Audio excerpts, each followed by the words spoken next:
Assalamualaikum dan selamat pagi. Bertemu kembali kita dalam subjek Digital Electronics di E1224. Kita masih lagi di dalam chapter 5 dan hari ini saya akan menerangkan tentang topik yang ketiga iaitu magnitude comparator. Okey, mari kita mulakan.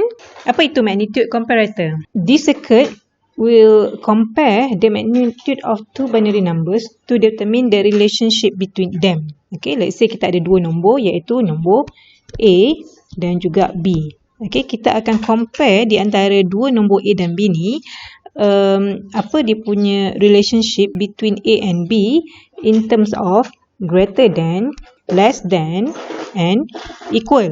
Dan the simplest circuit yang kita boleh gunakan untuk berfungsi sebagai comparator adalah XNOR. Masih ingat?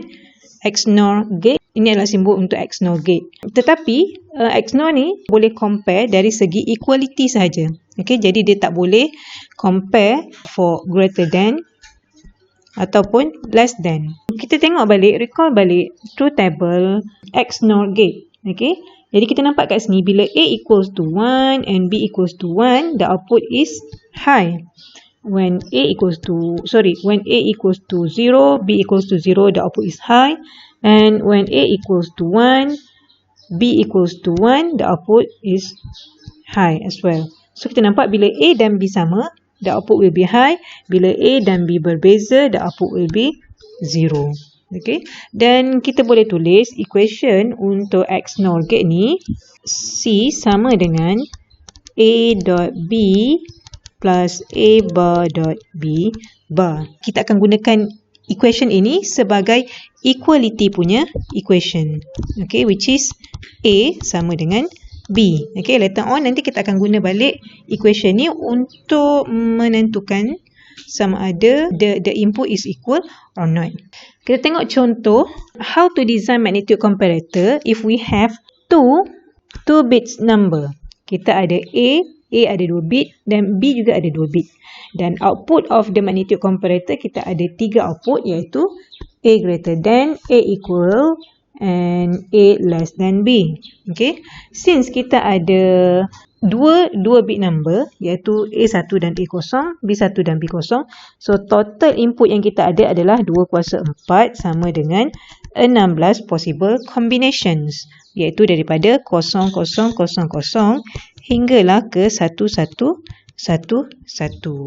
Okay, berdasarkan information yang kita ada di sini, jadi kita boleh design the truth table begini. Untuk 2 bit yang teratas, kita assign sebagai A1 dan A0. Untuk 2 bit yang terbawah, kita katakan ia sebagai B1 dan B0. So sekarang kita boleh compare the whole possibilities of A dan juga B yang boleh berlaku dalam circuit ini. Jadi kita tengok row yang pertama, apabila A sama dengan 00 dan B sama dengan 00, kedua-dua input adalah sama. Jadi output kat sini adalah A sama dengan B. A sama dengan B, output dia adalah high. Terusnya bila A 00, B 01, jadi kita nampak kat sini A adalah lebih kecil daripada 1. Okay, input yang masuk ni A adalah lebih kecil daripada 1. Jadi output dia kita tulis 1 pada A less than B. Terusnya A 00 dan B 10.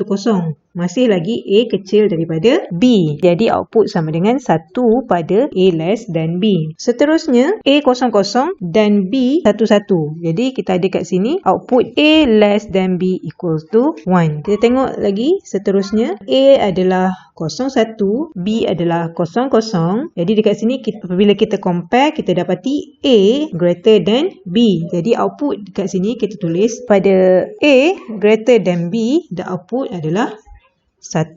Yang lain-lain adalah 0. Kita tengok pula pada input 01, A sama dengan 01, B sama dengan 01. Jadi kedua-dua nombor adalah sama. A dan B adalah sama. Jadi output dia adalah A equal to B. Saya harap semua dah faham ya. Okey, saya akan skip terus ke row yang ke bawah sedikit. Okey, untuk bagi para pelajar semua nampak konsep magnitude comparator ni. Terusnya kita tengok 3 yang terakhir. Kat sini kita ada 11, A sama dengan 11, B sama dengan 01. Jadi bila kita compare kat sini, 11 adalah lebih besar daripada 01. Jadi A adalah besar daripada B. Jadi output A greater than B is high. Seterusnya, A adalah 11, B 10. Again, A besar daripada B dan A 11, B 11. Pada masa ni kita dapati A adalah sama dengan B. Jadi kita letak 1 pada A sama dengan B.